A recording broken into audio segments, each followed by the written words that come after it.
Inside Out. I'm Anita, and I'm Stephen, physically in Hong Kong, but virtually in Costa Rica, which is where I actually met our guest today, Mauricio, in 1990. wow. A long time ago. Now, I met Mauricio when I was on a travel agent's tour to familiarize ourselves and promote Costa Rica. And Mauricio was the representative from Costa Rican tourism, and our guide gave us a fabulous time. So that was 31 years ago, Mauricio. So I'm sure you've had a few career changes since then. Tell us about them. Yes, thank you for having me in your show. It is a pleasure to be present in Costa Rica.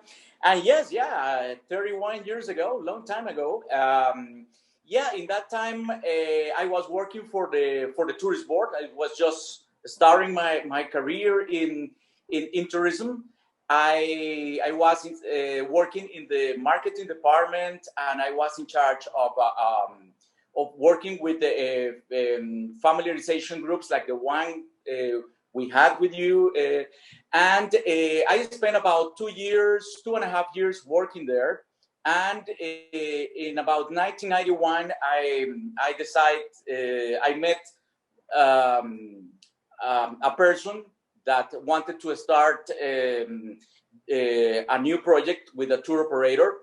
And we thought that was a very good idea. Costa Rica was just starting with as being recognized as an ecotourism destination. So I quit my job at the tourist board and I start with this tour operator, where I was for about nearly 20 years. And in 2010, I left the company and I start my new project, which is where I am now. It's called Elements. Elements is an e-commerce tour operator. We provide and specialize in tailor-made holidays for visitors. It is a small company, so we try to maximize the fact that we are small in order to provide a very personalized service. And I am myself fully involved in the day-to-day business. So all my experience in favor of our clients. And absolutely. So we've got a real Costa Rica expert with us today. Have you been to Costa Rica, Anita?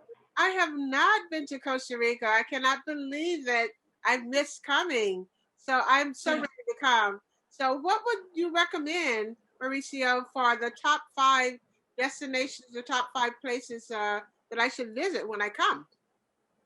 That's a good question, Anita. And let me start by telling you that if I would have to use a word that define Costa Rica as a tourist destination, I will use the word diversity. Yeah. Diversity. Despite of the size of Costa Rica, which is about the size of West Virginia or slightly bigger than Switzerland, Costa Rica boasts a great diversity of attractions and destinations, all of them concentrated within such a small piece of land. That makes Costa Rica special, as you don't have to travel long distances in order to experience a different climate, a different scenery, a different forest. Everywhere you will find, you will find a national park, you will find an active volcano, you will find pristine beaches, you will find hot springs. So that makes of Costa Rica a very unique destinations. Everything within such a small piece of land. If I would have to mention the most important destinations, probably I will start with the Arnold Volcano. That's the one you have on the back. That's the Arnold Volcano. And according to the tourist board, about 7 out of the 10 people that visit Costa Rica travel to this area because it's a very complete destination. You have the volcano, which is very impressive. You have a lake at the foot of the volcano, And the area has also plenty of rainforest, also has a lot of hot springs, rivers for practicing different sports like whitewater rafting. So the area is very complete. It caters to families. It caters to romantic holidays, and it caters to all different type of budgets. So that's probably the most popular destination in Costa Rica, the Arnold Volcano, and it's only about 2 hours drive from San Jose, in the middle of the country, and very easy to combine with other nearby destinations. That's something I would like also to remark on Costa Rica. Unlike many beach destinations you can find on the Caribbean or in other parts of the world, Costa Rica, as I pointed out before, is a country with many different destinations. So most of the people that visit Costa Rica, they do a round trip. That's the typical trip where they can spend a couple of nights in the Arnold Volcano, then move to the next destination where they will experience something totally different. And then, depending on the length of your trip, you can visit as many destinations as possible. And most of the people end up in any of the beautiful beaches we have on the Pacific or in the Caribbean. So Arnold Volcano, I would say, will be like the number one destination. But do you have an insider tip for going there? Is there something that we can't really just find on Google or something like that? Is there an insider tip? The area has many small hideaways, many small areas that are not the typical places where you go. As I told you, the area it's huge. It has a lot of coves in the lake. There are many activities you can do in a more isolated areas around the lagoon. Also, with some chefs and restaurants, we have organized, like in the middle of the jungle, in one of these areas, a special dinner or meal with the volcano on the back. So we always try to take advantage of those small things that are not typically, in the guidebooks, in order to come out with a surprise, with a special touch or a special experience as well. So there are many things, having that special resources available, all the beauty you have there, then it's easy to come out with interesting things and experiences. Great inspiration. Okay. Number two. Okay. Number two, I will go for Tortuguero. Tortuguero National Park is located on the northern part of the Caribbean coast of Costa Rica. We can say it is like a small Amazon. The area can only be reached by boat or by plane. And there are a series of canals that go parallel to the Caribbean coast that cross beautiful sceneries, pristine jungle, and the population, the town there is like if the time was stopped. Oh. It's beautiful. There are no cars, so you have to use the boats. It's a fisherman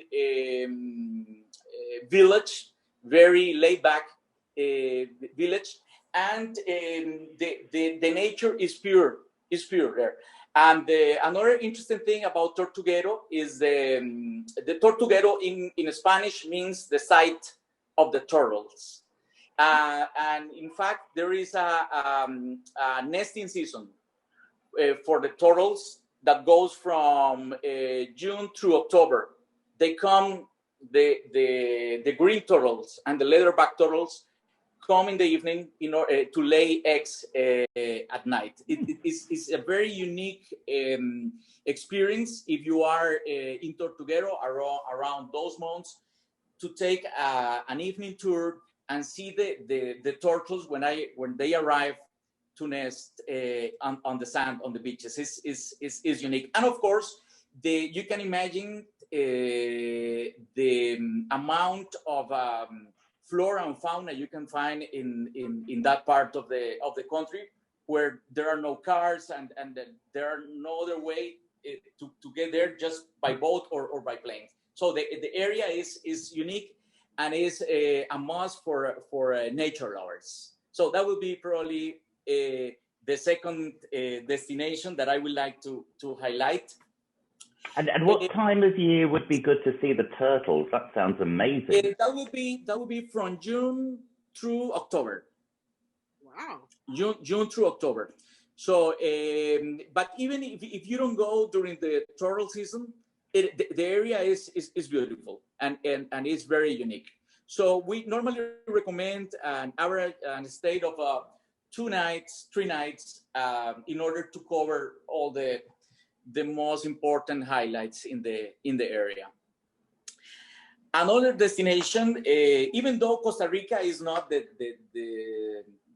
typical or is not a beach destination, 100%, but we have beautiful beaches. We have beautiful beaches. We have more than 1,000 kilometers of coast on the Pacific, and we have about 300 kilometers of coast on the Caribbean side. So we have a lot of beautiful beaches. Some of them are volcanic sand with volcanic sand. So this is not exactly the typical white sandy beaches you can find on the Caribbean, but we do have some white sandy beaches as well. The area where people say you can find the most beautiful beaches in Costa Rica is the area of Guanacaste province. That's in the North Pacific side. Guanacaste is one of the 7 provinces of Costa Rica, and the beaches you can find there are countless. Are beautiful. Many people, for many people, is very nice to rent a car and to explore the area, because many of these beaches are isolated. There are very few beaches in some areas that perhaps have experienced some level of development, but practically all beaches you will find in Costa Rica are pristine, and beaches are public. We don't have private beaches in Costa Rica, so that's something that makes that tells a lot of what Costa Rica does in terms of sustainability and ecotourism, and preserving the areas as natural as possible. So Guanacaste beaches, all that area, there are many beaches. I could point out 1 or 2 that perhaps are my favorite, but honestly, the beaches there are great. Oh no, please tell us your favorite beach, Mauricio. That can be an insider tip. Well, in that area, I will point out Santa Teresa Beach. It is it's still a new destination, very laid back. It was more like a hippie town place some years ago, but now there are more infrastructure and more hotels, but not like hotel chains. It's more like a independent hotels and boutique hotels. You know, that type of development is happening right now in Santa Teresa, and surf is great for people that love surfing. Santa Teresa is one of the best places to hang around. Still, the streets are not paved. You know, is a gravel road, and that feeling of beach that is not developed. I love that, and that's why Santa Teresa is probably one of my best picks in terms of beaches in Guanacaste. Yes, and the Guanacaste Beaches was part of the tour that you gave of Costa Rica to the travel agents, including me. Exactly. Yeah. I remember. And I think we visit Hermosa Beach. That was the name of the beach we visit in those days back. Beautiful. Yeah. Yes. Yeah. So many beautiful memories, even though it was a long time ago. And what I remember is visiting both coasts on both sides of Costa Rica, because they're actually not far, but back to your point about diversity, the kind of flavor of those coasts and the scenery is just completely different, because you've got one coast on the Atlantic and the other coast on the Pacific. Exactly. Two different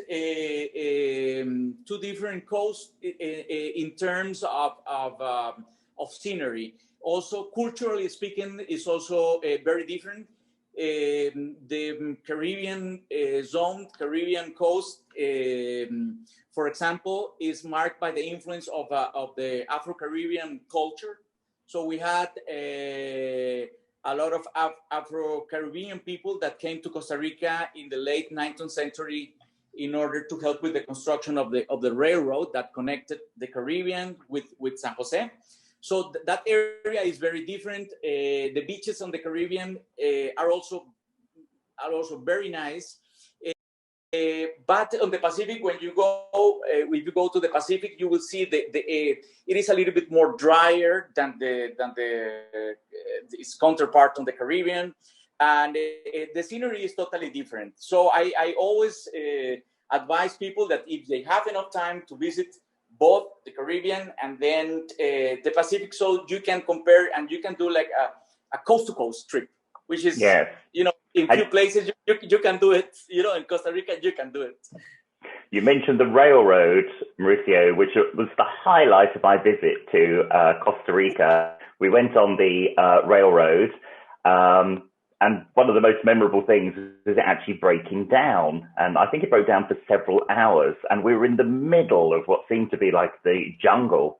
And then out of nowhere, this man appeared, this old man, with a big thermos of coffee for us. And we just thought that was so incredible. And we tried to pay him for his trouble, but he wouldn't accept money. He was just doing it out of the kindness of his heart. But I think then we were starting to panic because there's no actual lights on the train because it's so used to going during the daytime. But I think after several hours, they did fix whatever the problem was. And we moved on for the rest of the journey. Yeah, I remember it took us about 10 hours or something to get to our final destination. But it was indeed a very nice experience, even for me that I was used to take that train a couple of times. For me, that experience was unique. Yeah, definitely. Absolutely. And is the railroad still there, Mauricio? No, unfortunately not. There was an earthquake in that area that occurred in the early 90s. It damaged a lot the infrastructure and the railroad. So the government decided not to invest more on that. But it was a pity because it was a real attraction for many travelers. It was called the Jungle Train. That was the name of the train. Yeah, an incredible experience. I think we're on to number 4 now, Mauricio. Number 4, I will say Monteverde Cloud Forest. This is a destination that is located in the center of the country, not far away from the Pacific coast, but it is one of the largest cloud forests in Central America. The cloud forests are the tropical forests that grow above 1,500 meters high, and they are very unique. There are many species that inhabit this forest, and that's why it makes it very interesting to visit, especially for bird watchers. And the Monteverde is very green. Is in the mountains, and is a very totally different scenery than in the Arnold Volcano or the scenery you find on the coastal in the Guanacaste area. So this area is also the home of the Quetzal bird. That was the sacred bird of the Mayas, and is considered one of the most beautiful birds in the world. So in Monteverde also combines pretty well with the Arnold Volcano. And then if you want to continue to the beaches of Guanacaste, it's about 2 hours. So that's then you have more or less a nice itinerary of 1 week: San Jose, Arnold Volcano, Monteverde, and then Guanacaste. That's a typical itinerary for people that visit Costa Rica for a week. So Monteverde, as I was explaining, is a very unique destination. There are many trails where you can take walks. There are horses where you can take a ride on the mountains. There are beautiful waterfalls. There are also different facilities like the canopies.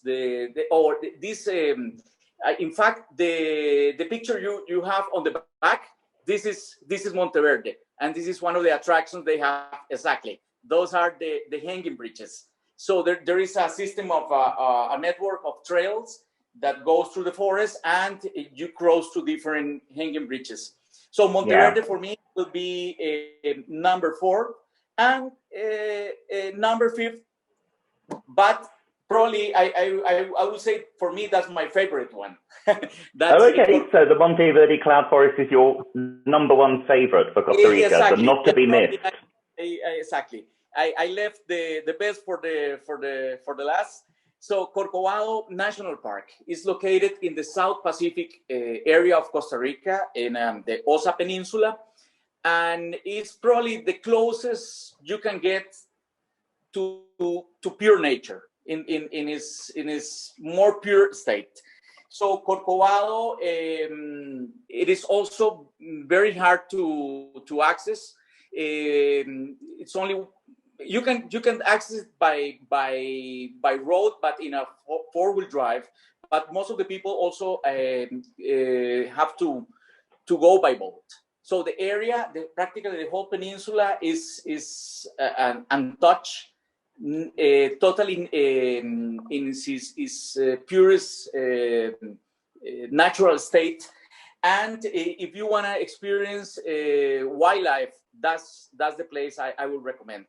There are not many lodges, but the few ones that you can find there are beautiful and are immersed in the middle of the forest, and you can do so many tours and activities, from boat trips to Caño Island, which is an island that is practically in front of the peninsula, that features coral reefs, trails in the park where you can see a huge amount of wildlife, and there are also possibilities for whitewater rafting and for diving as well in that area. Yeah. So whitewater rafting is the start of the destinations in Costa Rica, but it is more like a off the beaten track destination. Yeah. Not everybody go there, but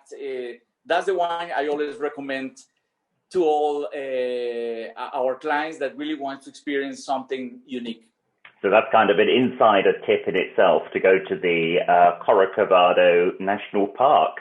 And exactly. I remember whitewater rafting in Costa Rica. I don't know, was it there or was it somewhere else, Mauricio? Well, no, it was somewhere else. I think the excursion we took when you were here, it was the Reventazón River. This is a destination that it's about an hour and a half drive from San Jose. But talking about whitewater rafting, probably the best one I will suggest is Pacuare River. Pacuare River. Pacuare River. It is ranked among the top 10 landscape. The landscape is not only it's also it's ranked one of the best for whitewater rafting, but the scenery and the surrounding makes it more special. So Pacuare will be my pick in whitewater rafting. Well, I remember the whitewater rafting very well in Costa Rica, because do you remember, Mauricio, we did actually lose somebody, well, not lose them literally, but they fell overboard. Yes. Well, that happens. that happens. That's the fun of it. Very often. Yeah, but of course, in Costa Rica, we have different rivers, and also we have different categories. So if we have higher levels for the more experienced ones, but also you can take class 2 or class 3 for the less experienced, just so you don't have to to be a pro in the whitewater rafting field. But yeah, plenty of rivers and plenty of different classes to match your skills. Yes, whitewater rafting is one of my favorite things to do. Have you done that, Anita? I have not done it. Well, not to that extent. I've done a little bit up in North Georgia Mountains. Come on, Anita. Yeah, but I have to put that. I have to put that on my list when I come. Yeah, definitely. Absolutely. Definitely. Yeah, that list is growing. It's growing. I love. Yeah, I think Nita will need at least a couple of weeks, I think, in Costa Rica. And well, Mauricio, from your discussion, you've really proved the point that probably the key word that describes Costa Rica is diversity. There's a lot to do there in terms of diversity of landscapes, and you've got the city of San Jose if you want to do that. There's the different cultures, an incredible place to visit, and things to do as well. Horse riding, whitewater rafting, walking on amazing bridges like that in the tops of the trees. And actually that's quite interesting, because the wildlife at the top of the trees is very different to what you see when you're just walking on the ground. So although it just seems like a rickety bridge that's fun to walk across, you actually see a lot more when you're up on the top of those trees. Exactly. You get a totally different perspective of the forests from above. Yeah, that allows you to see a lot of wildlife that sometimes is very hard to spot from the ground.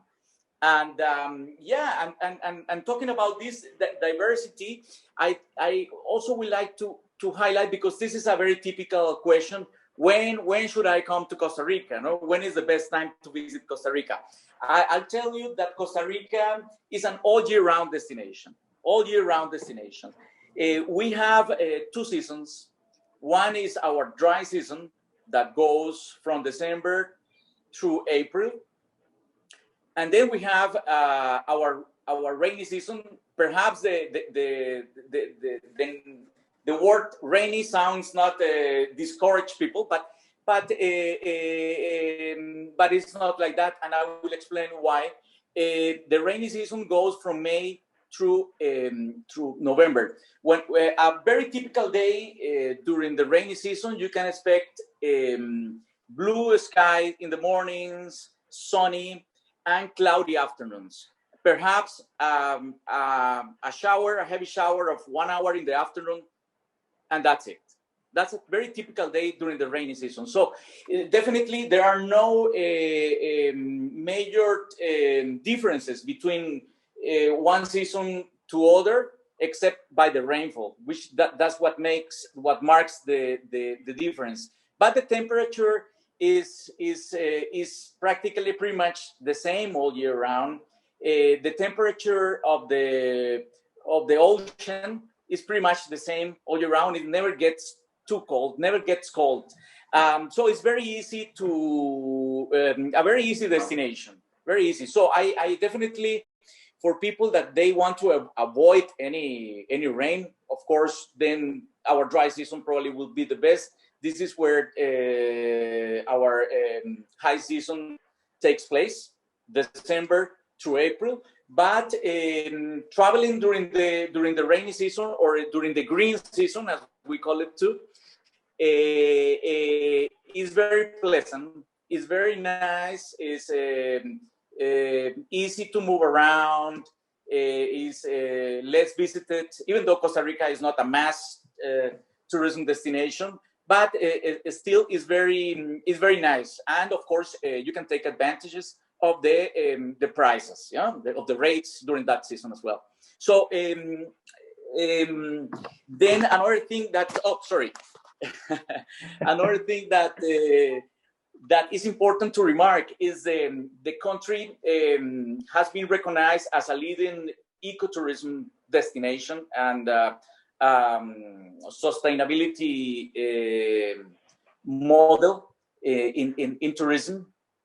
And about 25% of the land is protected in national parks or in privately owned reserves. 25%. That's a quarter of the country. So that tells a lot about what Costa Rica is doing in terms of preservation and in terms of keeping our natural resources. That's great to know, because there's a lot of ethical tourists, like myself. When we go to a country, we want to make sure we're not leaving any damage. Whatever we're doing there is sustainable. So really important today, protecting our planet. Anyway, it's much more positive. Well, Mauricio Hernandez, 1967. I think your email address there gives away your age a bit. But can you share, which is pretty similar to my age actually, can you share your website address so all our viewers know where to go to find out that great information on Costa Rica? Okay, the website is www.elements-travel.com. Okay, www.elements-travel.com. We will put it in the details below, and on the credits at the end of the show, we'll put the website then. But as you can see, Mauricio is an absolute mine of Costa Rican knowledge. So if you're planning a trip to Costa Rica, I guess people can just contact you via that email address, Mauricio, and you might be able to put together an itinerary and tour for them. Oh, sure. Definitely. You can visit our website and contact directly, and we will be very happy to work out hand to hand and very nice tailor-made itinerary that meets all your expectations, budget, and interest for the travelers that want to visit Costa Rica. Sounds great. Perfect. I can't think of a better person to book your tour with. Thank you. Lots of adventure and lots of fun.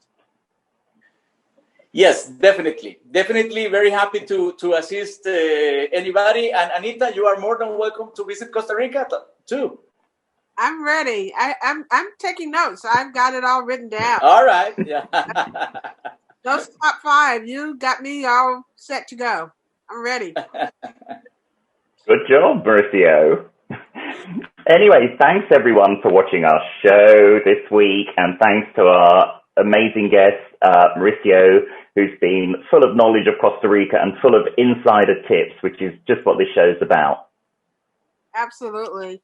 And I know our viewers are going to take note and give you a call, to give you an email, so they can come to Costa Rica and have some of these great adventures and explore the country with all of the diverse things to do.